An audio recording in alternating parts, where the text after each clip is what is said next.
What's up, fam? This is Jay, letting you know that Push Black has a new podcast called State of Criminal Justice. Every week, State of Criminal Justice digs into the most important events happening right now in the legal system. Listen, the future of our community depends on us understanding how injustice systematically operates in this country. State of Criminal Justice is here to ensure you're always up to date on how institutional racism is impacting Black people nationwide. State of Criminal Justice is produced by Push Black.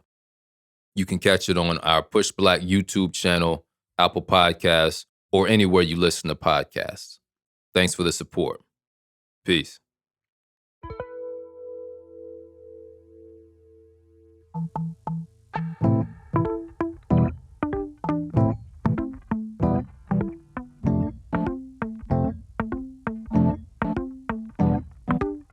"180 days, 7 hours, 1 student. On average, our children spend 1,260 hours in school. In those hours, we entrust teachers to care for our kids, to nurture their mind and identity, to address their needs and safety. We entrust teachers to prepare them for the road ahead and teach some of the lessons necessary to craft a bright future. So, what happens to our kids when their teacher fails? What happens when educators instead give our kids a lesson in hating themselves?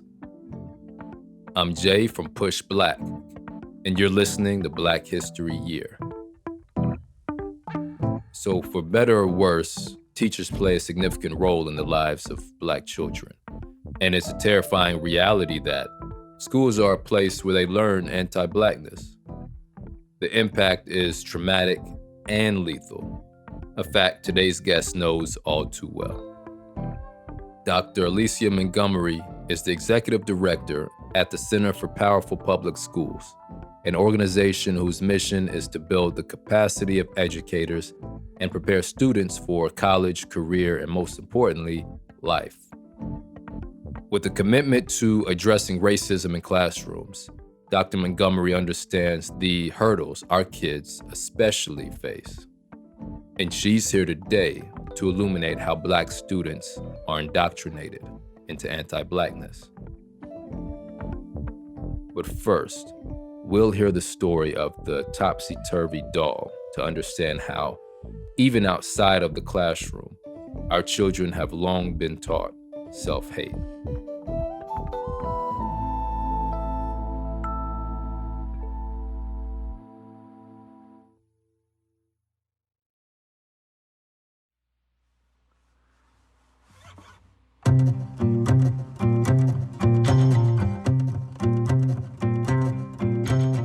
The young girl approached the master of the house slowly.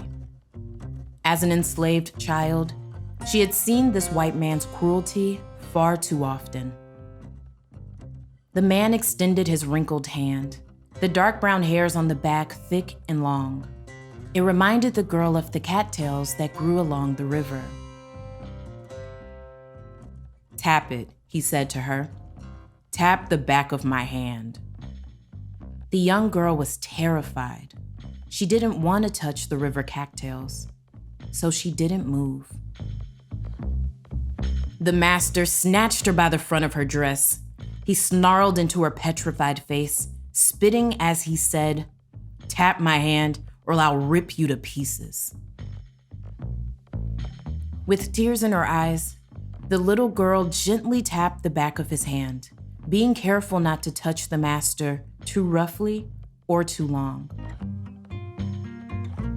He turned his hand over and opened it, revealing a beautiful black rag doll. But there was something strange about it. "Take it," the master said. "Her name's Topsy." The young girl shyly took the toy from his hand. At first glance, Topsy looks like a black rag doll. But when you lift her dress, instead of legs, there's a white doll's head and arms. pull down that dress, and now she's a white girl. This was the Topsy Turvy doll. There's a lot of mystery surrounding this strange toy.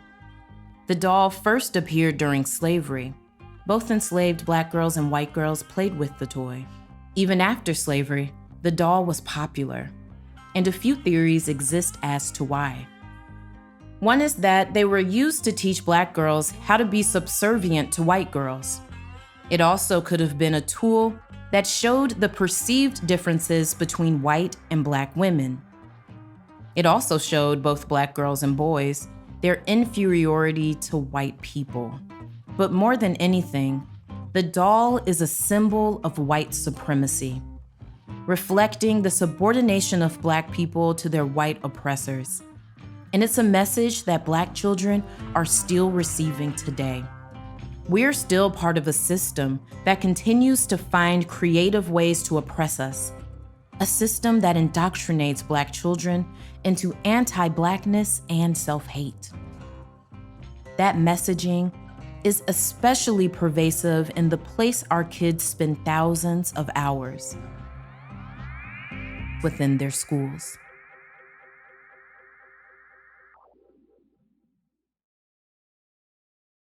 Dr. Montgomery, could you tell us what Black liberation looks like to you?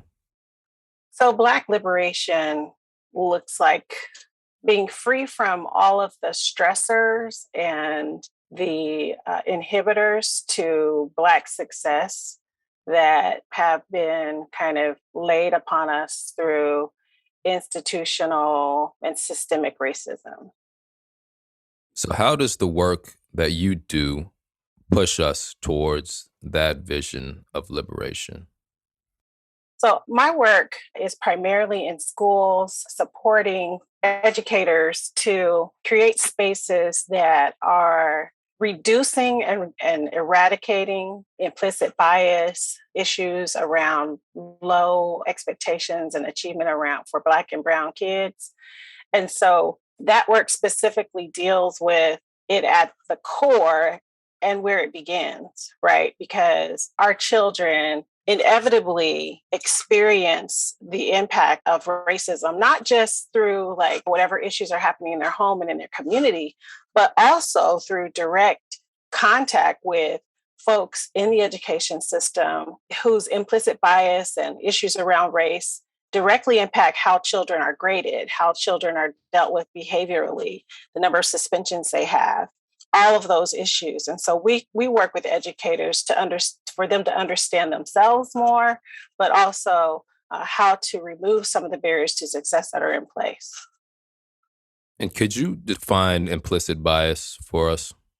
Yeah, so implicit bias is sometimes consciously, sometimes unconsciously, we have an expectation of how people may react, behave, or learn based on their color, race, ethnicity, culture, what have you. And we all have it. No one is sheltered from that. We all have these preconceived notions about how a situation might go or how someone may respond or react or interact with you based upon their race. I mean, we see it like with our police officers when they're shooting someone because implicitly they're thinking that they're a danger because they're a Black male.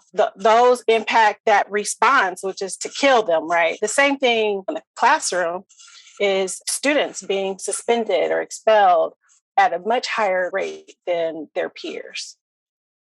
So you mentioned some examples of how implicit bias manifests. Can you describe your organization a little more, and in what ways do you all come in and work to change what's going on? Yeah, so Center for Powerful Public Schools has been in existence for about 13 years now. I am the second executive director there. It was started as a means for creating classrooms of quality for our most underrepresented groups of students. And as we began this work, we focused on student-centered, equitable practices in the classroom. And over the years, this has really, evolved. We've always looked at equitable practice, calling out, for example, in a classroom, Black boys seated in the back or around the edges. We've always talked about like why that's occurring. We've always talked about infusing culture into instruction and ensuring that students see themselves in the curriculum and see themselves in the environment. Parents feel welcomed on the campus and those kinds of things. We examine practices around ensuring that teachers understand their own implicit bias. So we, help them understand their own bias. Oftentimes it's a workshop, right? You go to a workshop, you learn something, you go back and you keep doing the same stuff you've always done. We work in partnering with implementing change. We also have a curriculum. It's called Roots for Success. It's for students of color specifically. And it is really about them understanding their identity, who they are in relation to the rest of the world, also being positive about who they are and understanding that they are not crazy. If they feel like they've been called out because of their color, it most likely is true. If they feel like they're seeing most of their friends or most people that look like them called in the office, it most likely is true. And how do we help them understand that and relieve some of the stress they have from that? The American Academy of Pediatrics in 2019, this is before George Floyd, they put out a policy statement that says, hey, pediatricians, racism is impacting children in a way that we need to deal with it. We need to create a policy around how we're handling youth. The American Association for Psychology, 2013, years ago, was talking about this and the impact, the detrimental impact of racism on children. So it's not new. This is not a new concept. And people now, at least right now, we need, as we have the attention and we can actually do something about it, or at least we have the ears of policymakers and things like that at this point, something needs to be done right now. Kids are being traumatized every day. They can't wait any longer. And so policy needs to say, if you're an educator and you're not willing to make a change around how you're interacting with these students, you don't need to be a teacher. You don't need to be an educator anymore. It's that detrimental. Thank you for laying that out for us. Are you able to give us some historical context around ways that these type of practices have been just embedded in the school system? Let's start at the beginning. There was a time when it was against the law for African Americans to even learn how to read. And at some point, we had our own schools. And in those schools, we absolutely were trying to create an education system for our own kids. But then even that became, a problem.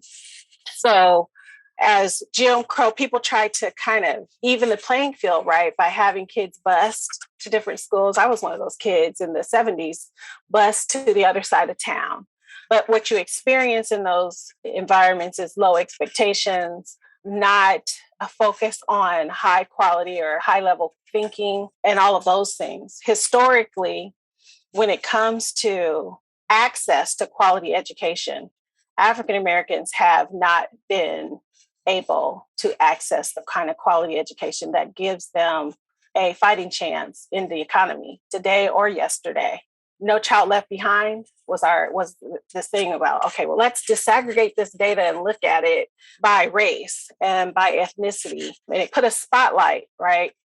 For all that it was wrong, it did put a spotlight on the disparities of the education of Black and Brown kids. Not that it changed, right? That it didn't help, it didn't change because we're not addressing some of the issues that are paramount to addressing it, which is people's beliefs around whether kids can actually learn. There was a time when we were feeble of mind, thick of tongue, right? That belief system around the ability of Black kids has, permeated through. And then we have these educators who are really just saviors, right? Oh, they just need, some love. They need this. No, they need to learn. They need to learn at high levels. They need love, yes, but more than love, they need to learn at high levels. So how do we address that? And so the system itself was never built for the success of Black and Brown children. I remember when George W. Bush was doing this tour of No Child Left Behind. He came and spoke at my high school. I guess we're one of the schools he did his tour through. And, as a kid, we had no idea what that meant. I was just clapping, excited to see the president, not knowing any of the implications of anything that was going on. So it's interesting how these things are, often rolled out with flashy names like this, but end up not necessarily having the type of impact that should be had. Just thinking of myself and my peers coming up through the public school system and how some of these practices you mentioned, I think lead to low self-esteem and anti-Blackness amongst Black kids themselves. Have you seen this, and what are your thoughts on that? Listen, I have to tell you a story. When I was a principal in it was a small, kind of a combination, urban, rural, suburban school district. But there were a number of Black and brown children in this school district. I was on my way to a principal's meeting. So my boss comes in and she says, she called me and she said that there was going to be something going on that might cause a stir. And I trusted her, so I didn't really ask her a lot of questions. And what in fact happened is this principal called all the Black children into the cafeteria. She proceeded to show them the data, and she wanted to enforce upon the children how badly they had performed on the last testing. And she wanted to tell them, well, this is not like who you are. I know you can do better. And children who were honor students, children who were gifted and talented and scoring high were also in that room. Children left that conversation crying. Children left that conversation devastated. As an educator who feels it's my responsibility to prepare kids for any assessments they're going to take, I was appalled that the weight of the assessment and the performance of the students was put on the students themselves. And these are elementary students. It's not okay. It's absolutely not okay. Black minds matter. So we are expected to care for, not traumatize our children. These are some of those, reverberating issues that kind of come out of that. People really having to deal with how they deal with the underserving of Black and brown kids. So for folks listening that may be parents of students that are in the public school system or guardians, what type of actions can they take to counter what's going on in this school systems? For too long, we have just removed our children from situations. I get it, because we want to protect our kids. We take them to charter schools, we take them to private schools. We remove them from the system as opposed to pushing and laying on the system to make it change. And so the first thing I want to say is stop doing that. Go to the school board, go to the supervisors. Right now is the time. Call a light on the practices you see happening to your children. Ask them, what are they doing around the achievement of Black and brown kids? What are they doing to understand their implicit bias around students? What are the goals and objectives for addressing racism and implicit bias in the school system? Ask for a plan, push for a plan, be a part of the plan. We have to say enough is enough as a community. If there's anybody we should be picketing and fighting for, it's our youth. So when we see it, we need to call it, we need to get out there, and we need to talk about it. I'm interested in understanding more your opinion on why it's worth it to put the work into pushing back and fighting as opposed to the removal and establishment of other independent systems or institutions. It's worth it because of why it's always been worth it. It's about all the kids in the future. It's about all the kids that are left when you take your kid out, right? It's about us as a people and us being able to move forward as a people. And education is one of those systems that is an inhibitor or a determinant of success and wealth and all of those things. So why wouldn't we really fight for this to be an equitable, safe, affirming place for all of our students? Some of what you're mentioning makes me think of the conversations around critical race theory and critical race studies that have been going on for the past couple of months. Do you have any thoughts around that conversation that you'd like to share? So, critical race theory and how people are talking about it in the space of education is quite interesting because it's now just anything about culture, anything about implicit bias. All of this is now being called critical race theory. So we just need to stop calling it critical race theory at this point, and we just need to talk about a history. We just need to talk about the impact of institutional racism on health, on prosperity, on the job outlook, on education. We just need to talk about what the impact has been. It's being used as a tool to shield us from the real conversation, because the real conversation isn't about critical race theory. The real conversation is about racism and its impact on us as a people. We need to go back and look at some of the studies by Dr. Harrell and Dr. Utsi that talks about the deleterious effects of race-related stress on us and those kinds of things. Get into the real conversation. So, my direct opinion is stop engaging, just stop engaging in the debate and really just get to the facts. And there are actual studies that have been done over the years around this work. I mean, some of the earliest studies are like 2003, and they're not like 1970 studies. We're talking about in the last 20 years, there have been studies around this, the impact of it on us, health, mental health, all the issues, they're all there, and the impact on children specifically.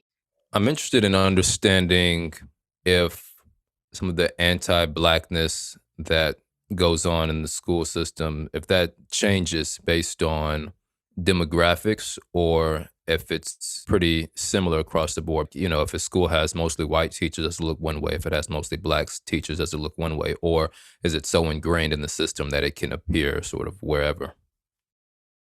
I think it's both and, right? Like, I think that it appears everywhere there are Black children. Unless a school was formed specifically to uplift and affirm Black children, and there are some, spaces where that has occurred, then you will see it less. But everyone still has to deal with their bias. They still have to deal with their issues around expectations of specific kids and overcome those. And not just the kids, but the families. What does it look like to have these culturally affirming schools or classrooms? How would that look different than what the status quo is? So that would look different by bringing their music, their culture into the lessons. It would include them educating students about Black history, how African Americans have contributed to society. It would include some of those identity affirming practices that really see our students as bringing assets to the classroom. There's a school here in LA, it's called Baldwin Hills Elementary. It absolutely was my haven to go visit because students were always doing Afrocentric assignments. So, for example, they had to do not just a Black History Month biography. It wasn't even Black History Month. It was about compare and contrast, which is a higher level critical thinking skill we want all of our students to be able to do.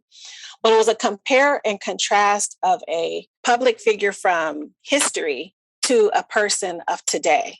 Another classroom had fourth graders discussing the issue of police brutality on African Americans. This was before George Floyd. But at the same time, having children actually just deal with some of the things that are happening and talk about them and being able to problem solve, like they were coming up with, how do you think it can change? What do you think they should do about it? Not only affirms that your voice matters, right? Like you have great opinions and your voice matters, but it also allows you to say, we're not pushing it under the rug. It's really happening. And how are we going to deal with that? And so it seems that it's not that we need, for example, white educators to learn how to teach Black kids about Black culture, about Black things, but more so including aspects of our history and culture in curriculum affirms what they hopefully are receiving at home or in their community. It makes it so like, okay, if we're getting this in school as well, we know that there's some value to this as opposed to just getting everything from white culture, European culture. Would you agree with that? Absolutely. Something real simple is to look at the list of approved books for study in a school district. How many of them are Black authors? And how many of them deal with constructs that Black folks deal with? And my kids are funny because, when they grew up as a teacher's kid, of course, but they would bring home things and be like really upset about a specific book they were reading because it doesn't really address the real issues. And to have there being even an opposite opinion of that, like having a Black author offer a different perspective so students can see, there are different perspectives to this issue, and really have students talking about it. Like if there's a hope for our society, it is around how we're able to have these discussions and have students be able to grapple with these issues in a comfortable, safe environment where they can really talk about their opinions and not feel like they're going to get outcasted for it or in trouble for it, but feel safe enough to talk about those things as we move forward. Let's get informed. Let's have a conversation. Thank you for that.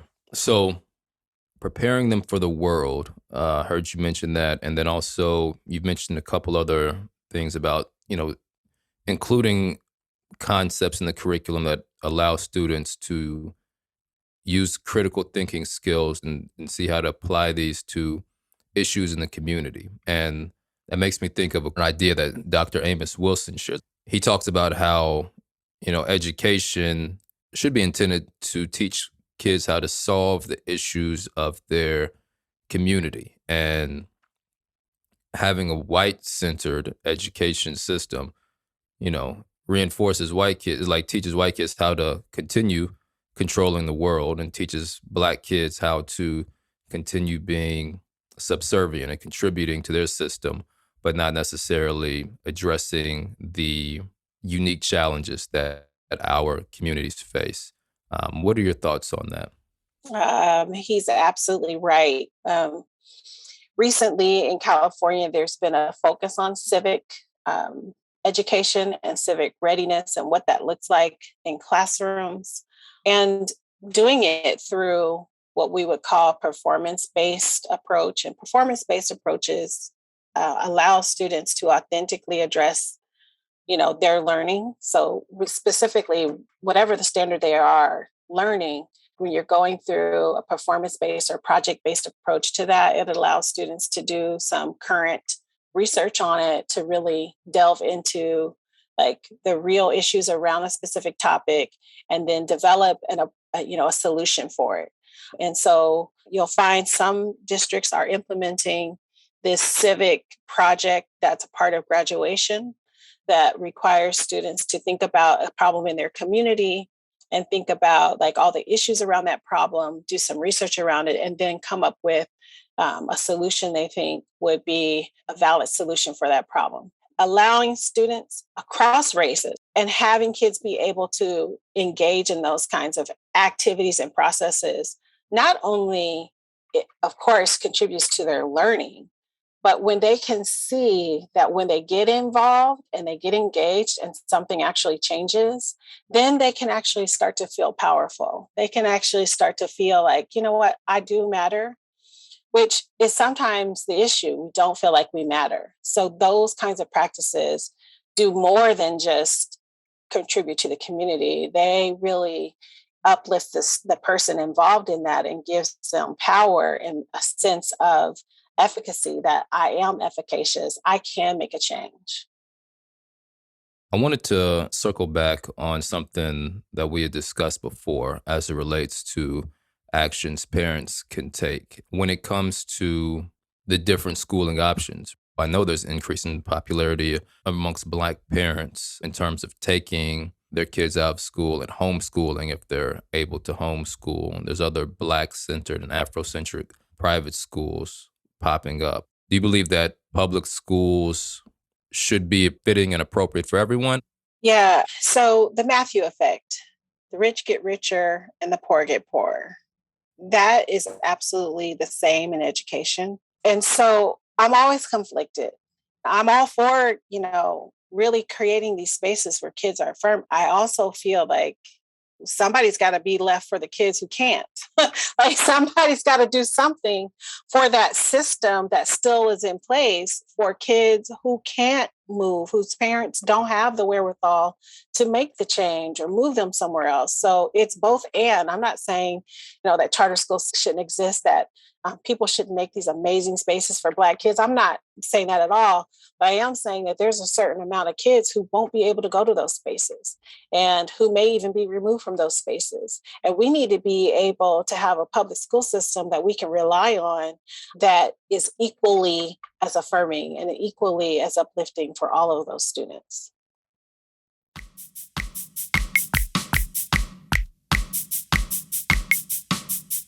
And just like that, we're at the end of this episode of Black History Year. This podcast is produced by Push Black, the nation's largest nonprofit Black media company. At Push Black, we agree with Marcus Garvey when he said, "A people without knowledge of their past, history, origin, and culture is like a tree without roots." And I'm guessing you probably feel that's important too. I mean, you're here at the end of a podcast about Black history. You matter. Your choice to be here matters. It lets us know that you value the work. Push Black exists because we saw we had to take matters into our own hands. And you make Push Black happen with your contributions at blackhistoryyear.com. Most people do $5 or $10 a month, but every little bit makes a difference. I appreciate you supporting the work.